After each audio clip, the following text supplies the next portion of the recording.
A paz do Senhor, meus irmãos. Amém. Graças a Deus estamos alegres e felizes de poder estarmos aqui nesta noite cooperando na nossa casa, adorando ao Senhor, bendizendo o seu santo nome. É sempre prazeroso estarmos aqui. Quero desde já agradecer a oração do meu pastor e também de todo o ministério que orou pelas nossas vidas. Passamos ali por um momento muito difícil, mas aprove a Deus de estarmos aqui com vida, adorando e louvando o seu santo nome. Continuo pedindo as orações dos irmãos em favor da cidade de Dumont, onde nós estamos, para que o Senhor nos ajude a vencer as batalhas com mais facilidade. Amém, queridos? Palavra do Senhor nesta noite, eu quero meditar num tema aqui com os irmãos. O livro do profeta Daniel, capítulo de número 12. Versículo de número 13, para a nossa meditação. O tema nosso é: Tu, porém, vai até o fim. Vamos falar sobre este assunto tão importante para nós, servos do Senhor, que estamos perseverando na fé e aguardando a todo momento, com muita ansiedade no nosso coração, a vinda de nosso Senhor Jesus Cristo. Amém, meus irmãos? Os que acharam, diz amém. Tu, porém, vai até o fim, porque repousarás e estarás seguro na tua sorte no fim dos dias. Amados, esta foi a palavra que Daniel recebeu aqui quando estava ali jejuando, orando e buscando a face do Senhor por respostas de Deus. Desde o capítulo 10, nós vamos ver a fala do anjo que apareceu ali para Daniel naquele momento tão importante para a sua vida. As revelações futuras, o que Daniel pretendia saber, os segredos ocultos até então para o coração dos homens, são revelados naquele momento ao coração do servo do Senhor. Mas esta palavra dada pelo anjo a Daniel é uma palavra de muita reflexão para nós, servos do Senhor de todo o tempo, nós que aguardamos com alegria muito grande a volta do nosso Senhor Jesus Cristo, precisamos entender a necessidade de estarmos sempre firmes, abundantes, na obra do Senhor, sabendo que o nosso Deus cumpre a sua palavra. Nesse texto nós entendemos uma coisa muito importante, A ordem do anjo foi para que Daniel perseverasse, persistisse nesse propósito maravilhoso de servir até o Senhor. Tu, porém, vai até o fim. Nós entendemos pela palavra do Senhor que só haverá coroação para aqueles que perseverarem até o fim. Apocalipse capítulo 2, versículo de número 10, nos adverte sobre este assunto, dizendo: Sê fiel até a morte, e dar-te-ei a coroa da vida. Dentro desse assunto, nós vamos falar sobre algumas pessoas que perseveraram em servir ao Senhor, e que pela graça de Deus alcançaram as promessas. Nós vamos falar do nosso exemplo maior, o nosso mestre Jesus. Quem deseja chegar aonde Jesus chegou, precisa também estar disposto a passar pelo caminho que ele passou. E nós vamos aprender também que o Senhor sofreu tudo aquilo que nós passamos no dia a dia. A Bíblia diz que em tudo ele foi tentado, porém sem pecado, para nos dar o exemplo e o estímulo de que um homem cheio do Espírito Santo de Deus é capaz de vencer. E a graça de Deus é dada a todos nós com abundância em nosso coração, para termos esta alegria e esta perseverança em servir ao Senhor. Se queremos chegar aonde Jesus chegou, precisamos estar dispostos a passar pelo caminho que ele passou.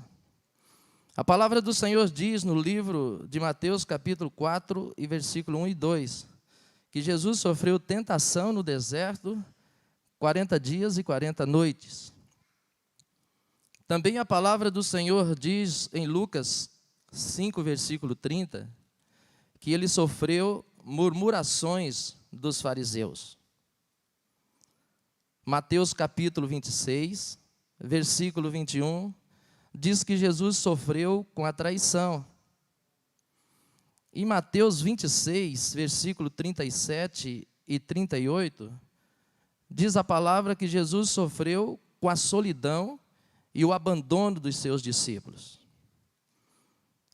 O versículo 22 de Lucas, capítulo 22, versículo 55, diz que ele sofreu a amargura e a ingratidão dos seus discípulos.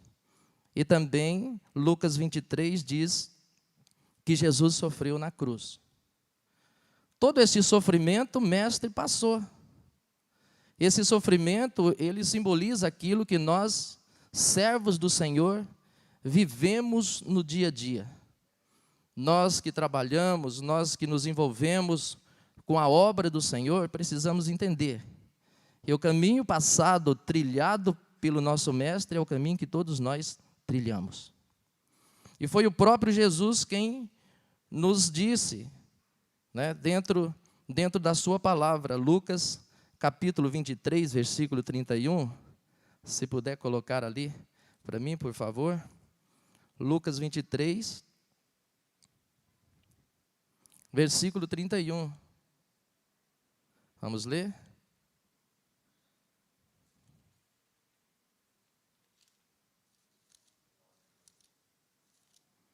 Olha o que diz a palavra do Senhor.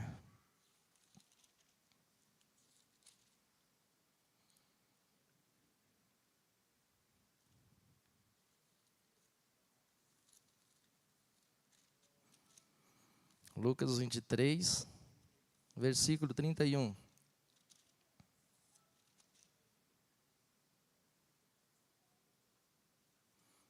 Não é o servo maior do que o seu senhor. E se ao madeiro seco fizeram isso, o que farão com o seco?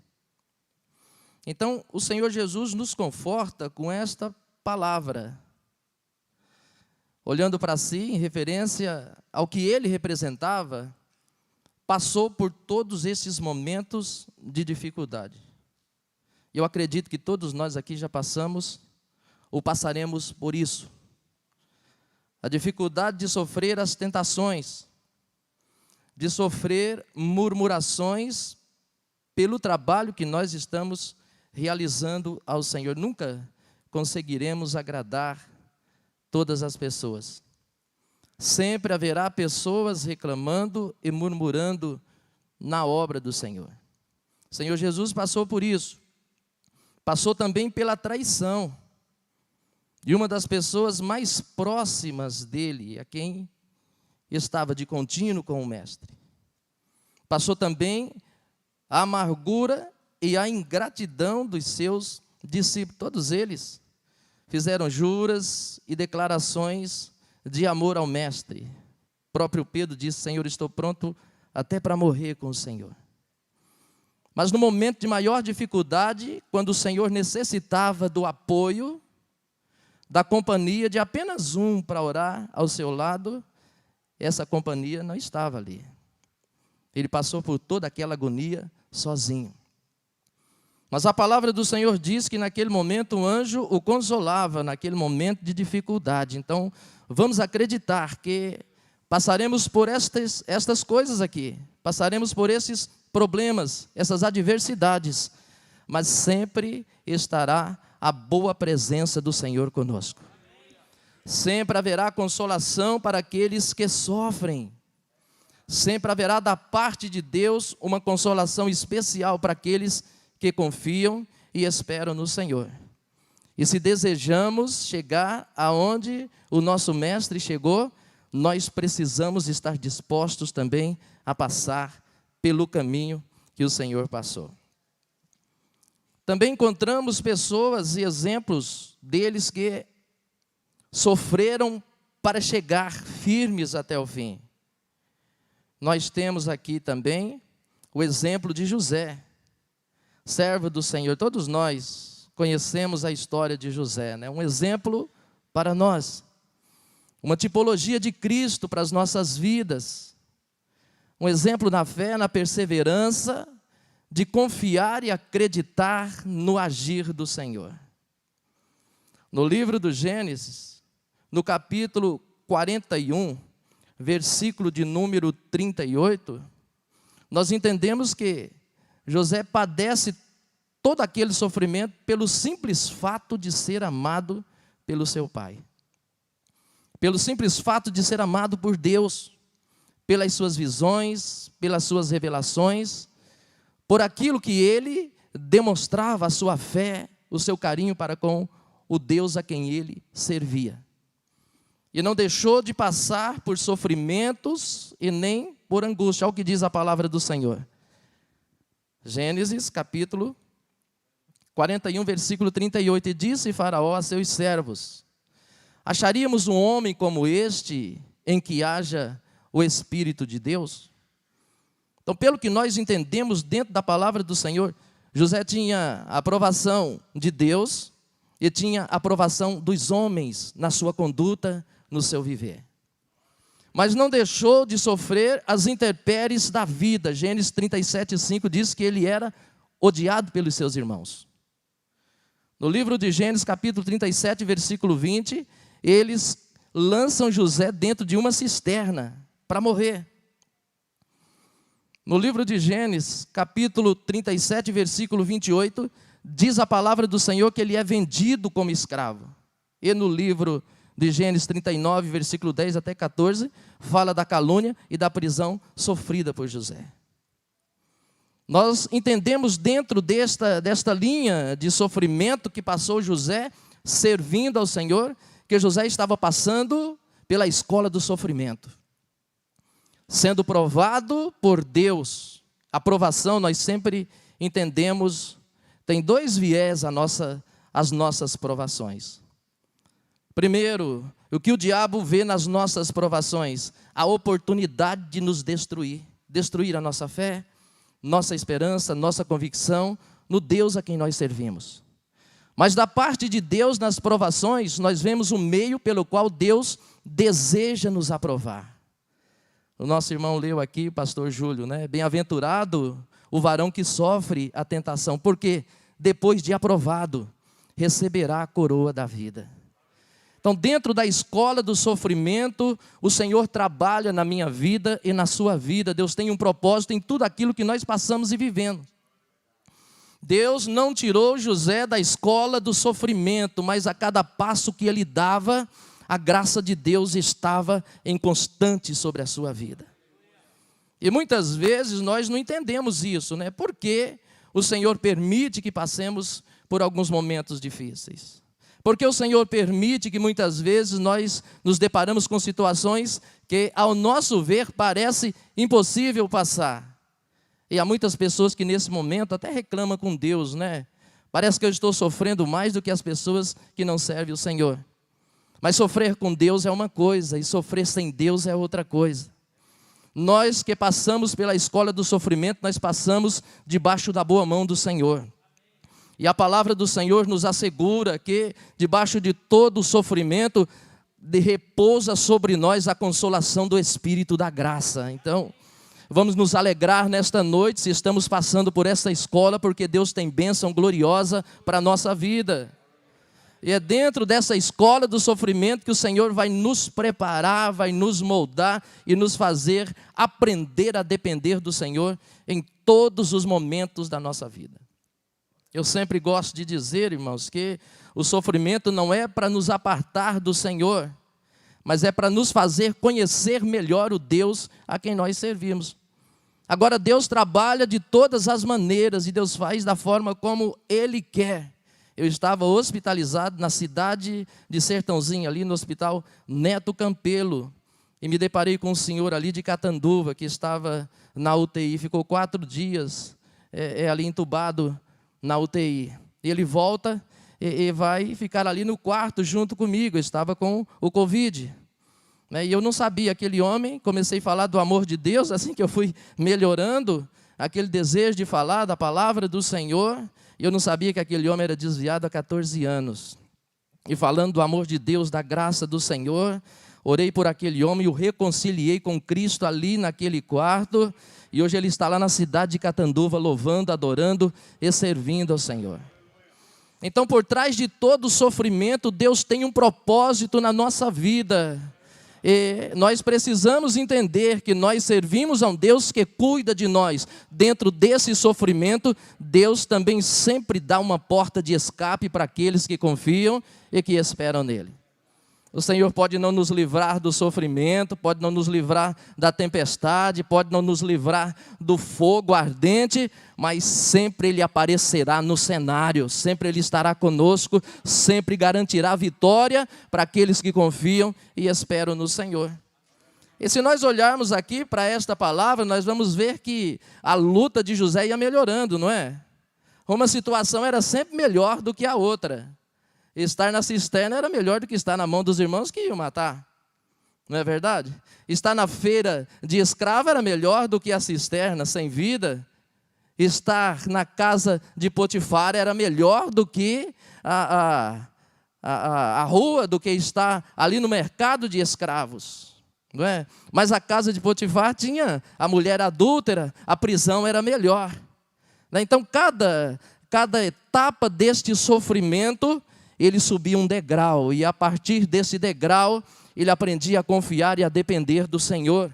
Coisa que nós precisamos, nós que servimos ao Senhor, aprendermos a depender do Senhor em todos os momentos da nossa vida.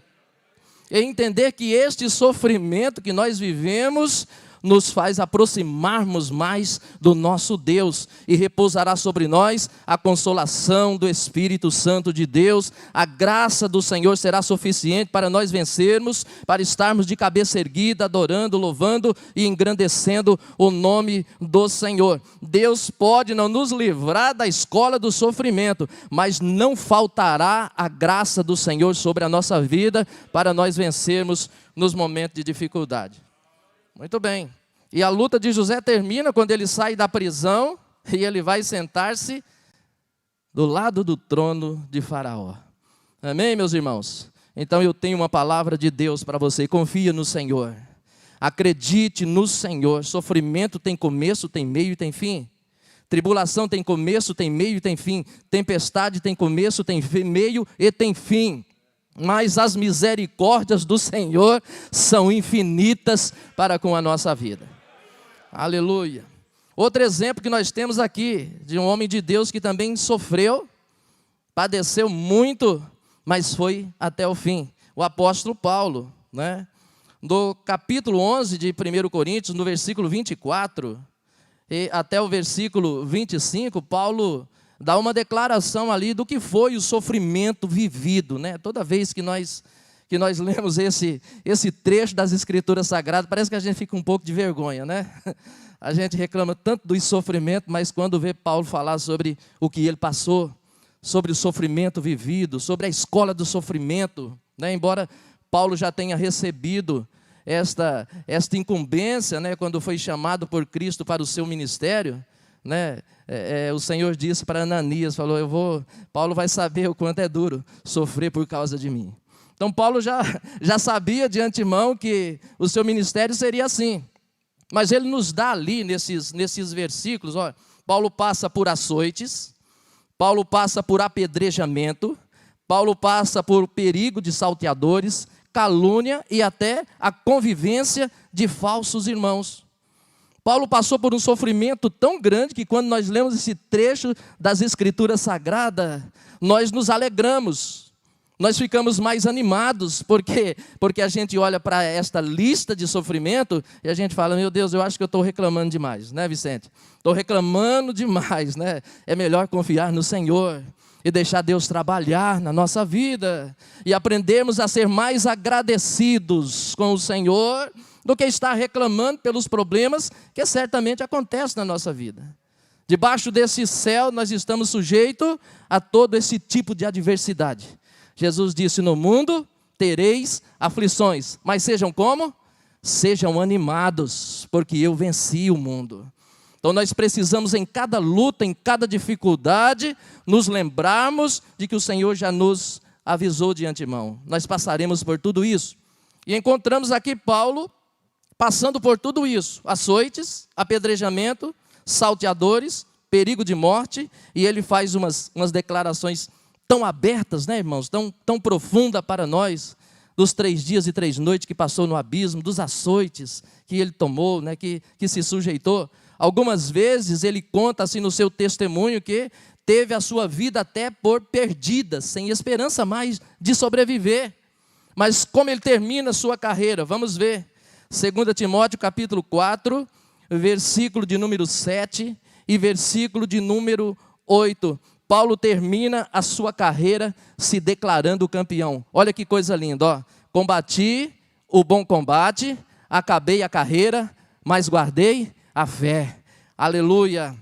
Nós não encontramos aqui nenhuma reclamação do apóstolo. Nós não encontramos aqui Paulo queixoso, Paulo lamentando, Paulo entristecido com o sofrimento vivido. Nós encontramos alguém alegre, servindo ao Senhor.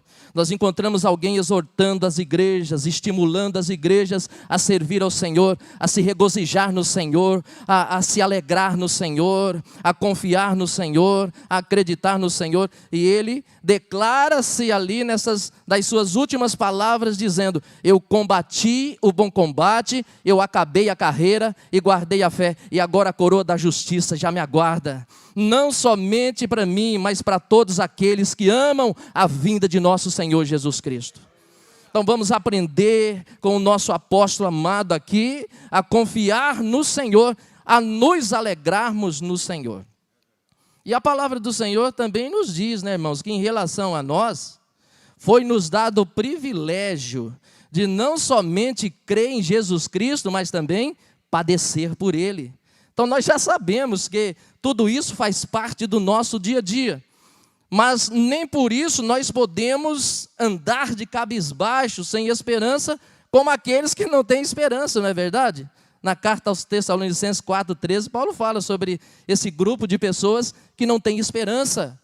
Nós temos esta esperança gloriosa, nós temos a proteção do nosso Deus, nós temos a bênção do Senhor sobre a nossa vida.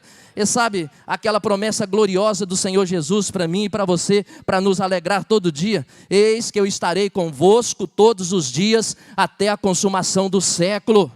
Ele não precisa dizer mais nada, irmãos, já foi declarada a vitória e a bênção sobre a nossa vida. Vamos enfrentar os problemas de cabeça erguida, vamos adorar ao Senhor, vamos estimular as pessoas que estão ao nosso lado a confiar no Senhor. Ao fraco nós temos que dizer: seja forte, e ao que perdeu o ânimo, o Senhor revigora as nossas forças. Então Paulo se declara campeão mesmo padecendo tudo isso que nós ouvimos aqui. O que é necessário para chegarmos até o fim? Algumas coisas são necessárias para nós chegarmos até o fim. Primeiro, coragem para enfrentar os desafios. Segundo, viver no centro da vontade de Deus. E terceiro, aprender a viver ou a conviver com as diferenças. Amém, amados? Nós precisamos dessas 3 coisas para chegarmos até o fim. Qual é, pastor? Coragem para enfrentar os desafios. A Bíblia diz que Deus nos deu um espírito de fortaleza e não de medo. Amém, amados? Então nós não podemos ter medo. Por quê, pastor? Porque quem está do nosso lado é maior do que aqueles que estão lá fora. Aleluia! Como eu louvo a Deus quando eu me lembro desta palavra, né, irmãos? Aquela visão tão gloriosa ali do servo de Eliseu, naquele momento tão angustiante, né? A gente se lembra até daquele grito da alma ali de Geazi, né? Ah, meu Senhor, o que nós vamos fazer? O arraial está cercado, mas o homem de Deus, o que confia no Senhor, aparece com a voz serena e diz: mais são aqueles que estão conosco do que aqueles que estão lá fora. Aleluia, conosco está a mão do Senhor, meus irmãos. Então vamos nos levantar, vamos tomar uma posição, não vamos ter medo, porque o medo nos impede receber as bênçãos do Senhor. O medo inibe a nossa fé. E nós precisamos deste argumento maravilhoso para tocar o coração de Deus. Nós precisamos desta fé. E a fé é acreditar no sobrenatural. A fé é acreditar na ação de Deus. A fé é acreditar que o impossível vai acontecer. A fé é acreditar que Deus opera, que Deus vai aparecer no cenário da nossa vida. Então você quer chegar até o fim? Não tenha medo, confia no Senhor e segue em frente acreditando na palavra do Senhor. O que mais é necessário para chegar até o fim? Viver no centro da vontade de Deus. De vez em quando a gente precisa fazer essa análise, né? Estamos no centro da vontade de Deus ou estou vivendo a vida que eu quero? Outro dia eu falei, pastor, lá na igreja, a gente perde a vida, até os irmãos sorriram, né? É um pensamento meu. A gente perde metade da vida quando casa, né? Porque vai ter que viver agora só a metade para a gente, outra metade para a esposa. E a gente perde o resto dela quando aceita Jesus, porque agora a gente vai ter que viver para Ele. Do jeito dele, da forma dele. Amém, meus irmãos? Viver no centro da vontade de Deus é viver para Deus e para Ele e por Ele. É ter a vontade de Deus como evidência na nossa vida. É os nossos passos serem dirigidos por Ele. É a nossa vontade ser direcionada pela vontade do Senhor. Eu tenho vontade, mas a minha vontade é a vontade do Senhor. Eu tenho desejo, mas o meu desejo é o desejo do Senhor. Eu tenho o querer, mas o meu querer é o querer do Senhor. Então eu tenho que pesar tudo isso na minha vida. E se eu estiver no centro da vontade do Senhor, o que Jesus disse lá no Evangelho de João? Tudo o que pedirdes, aleluia. Se vós estiveres em mim e as minhas palavras estiverem em vós, pedirei tudo o que quiser e vos será concedido. Então, de vez em quando, irmão, antes de fazer as nossas reclamações, vamos dobrar os nossos joelhos e falar: Senhor, eu quero que a minha vida esteja no centro da sua vontade. Porque se ela estiver no centro da sua vontade, nós vamos compreender, meus irmãos, a boa, agradável e perfeita vontade de Deus para com as nossas vidas. E aprender a viver com as indiferenças, né?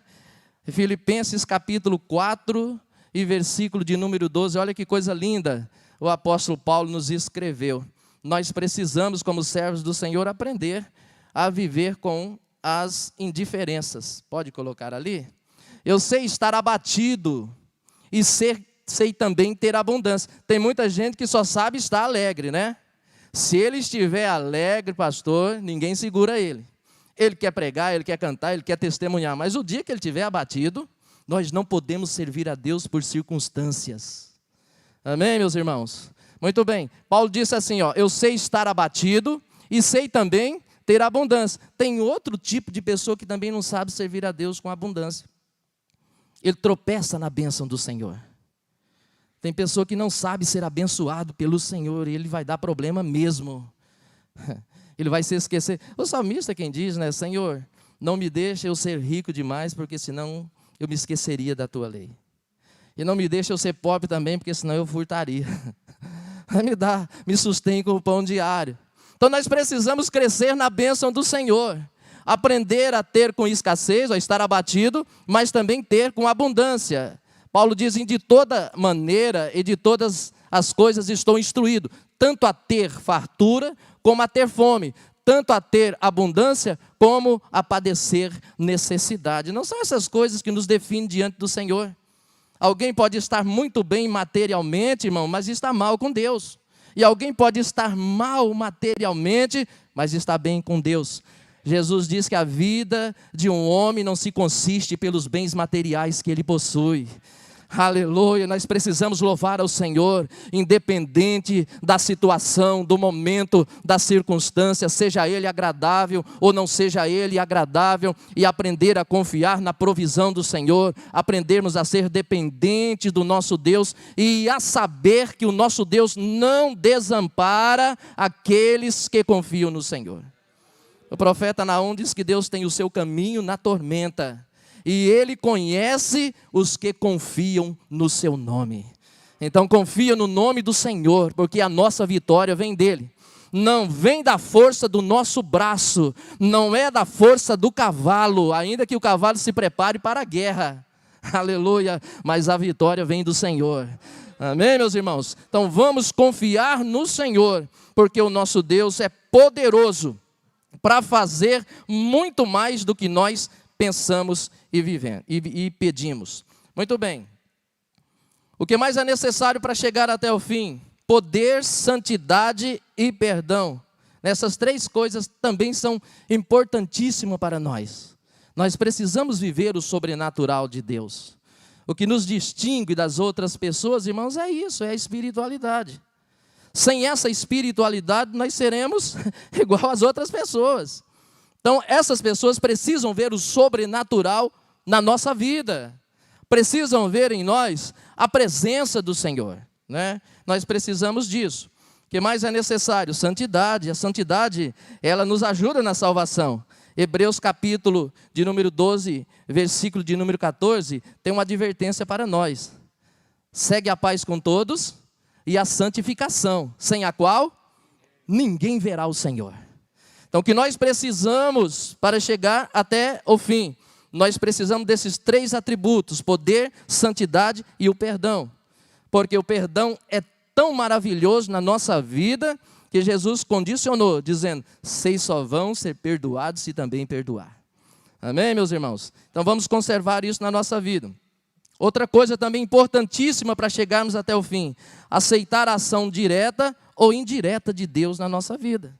Deus é livre e absoluto para mudar. Deus é livre para operar, Deus é livre para abrir, Deus é livre para fechar, não é? É viver inteiramente sob a força da sua vontade. Gálatas capítulo 2, versículo 20, olha que coisa linda o apóstolo Paulo nos escreveu. Vamos lá? Gálatas capítulo 2, versículo 20, olha o que Paulo disse: já estou crucificado com Cristo, e vivo não mais eu, mas Cristo vive em mim. E a vida que agora vivo na carne, vivo-a na fé pelo Filho de Deus, ao qual me amou e se entregou a si mesmo por mim. Olha que coisa maravilhosa. Viver no centro da vontade do Senhor. Viver inteiramente direcionado pelo Senhor e sujeito à sua vontade. Deus é livre para abrir e Deus é livre para fechar. Então, não se entristeça quando uma porta se fechar. Aleluia, se alegre no Senhor, porque Deus é o único que conhece o nosso amanhã. E também conhece a nossa estrutura. O salmista diz que Ele de longe nos entende. Conhece a nossa estrutura e se lembra que nós somos pó. Então louve a Deus se alguma porta já se fechou. Aleluia, mas entenda que quando Deus fecha uma porta é porque Ele sabe o que é melhor para mim, o que é melhor para você. Mas quando Deus também abre a porta, Ele conhece a nossa estrutura e sabe que por aquela porta adoraremos, louvaremos o seu grande nome e enalteceremos ao Senhor diante da sua congregação. Então viva inteiramente na direção de Deus. O apóstolo Paulo diz: eu não vivo mais, e a vida que agora eu vivo na fé do Filho de Deus. Muito bem, viver com convicção. Eu sei o que sou, eu sei o que eu posso, eu sei o que eu tenho, eu sei para onde eu vou, eu sei porque fui chamado, eu sei em quem eu tenho crido. Amém, meus irmãos? Nós precisamos ter essas convicções para chegar até o fim. Você sabe por que você está aqui? Você sabe qual é o propósito de Deus na sua vida? Você sabe? Então você precisa saber de quem você é. Eu me lembro naquele naufrágio ali de Paulo, na ilha de Malta, né? Quando estava ali 276 passageiros ali dentro daquele navio, né? Mas tinha um homem de Deus ali. E o apóstolo Paulo diz: não tenham medo, porque o Senhor apareceu de noite para mim. O Deus de quem eu sou, o Deus a quem eu sirvo, apareceu para mim. Nós precisamos, independente da situação, da circunstância, ter esta convicção dentro de nós. Eu sei em quem eu tenho crido, eu sei em quem eu tenho confiado, e aquele que começou a boa obra é poderoso para nos aperfeiçoar até a vinda de nosso Senhor Jesus Cristo. Descansa nesta promessa, descansa nesta bênção, descansa nesta esperança. A sua vida está na mão do Senhor, está guardada pelo Senhor. Nenhum cabelo da nossa cabeça vai perecer se não estiver no centro da vontade do Senhor. Deus nos guarda e nos protege. Não tenha medo das tribulações, mas as tribulações vai fazer com que você se aproxime mais do Senhor e conheça a sua força e conheça o seu poder. Viver uma vida, o que é necessário para chegar até o fim, viver uma vida com gratidão, cheia do Espírito Santo e cheia de fé. Hebreus capítulo de número 10, versículo de número 38 e 39, esse todos nós conhecemos, né? Mas o justo viverá da sua fé. Olha que coisa linda. E se alguém se retirar, se ele recuar, a minha tradução diz, a minha alma não tem prazer nele. Mas vamos ver o versículo 39, que é a resposta que nós precisamos dar para o Senhor nesta noite. E Deus se agrada quando a gente dá uma resposta para Ele, não é? Abacuque diz no capítulo 2, né? Eu por-me-ei na minha torre de vigília e esperarei atento para ouvir o que o Senhor tem para falar e também quando eu for questionado. A resposta nossa para o nosso Deus: nós, porém, não somos daqueles que se retiram para a perdição, mas daqueles que crê para a conservação da nossa alma. Deus quer ouvir isso da nossa boca, irmão. Que você não está desanimado, que você não está prostrado, que você não está querendo abandonar o barco, mas que você confia no Senhor, que você acredita no Senhor e tem propósito para chegar até o fim. Que Deus abençoe a todos, em nome do Senhor. Pastor, eu agradeço muito a oportunidade.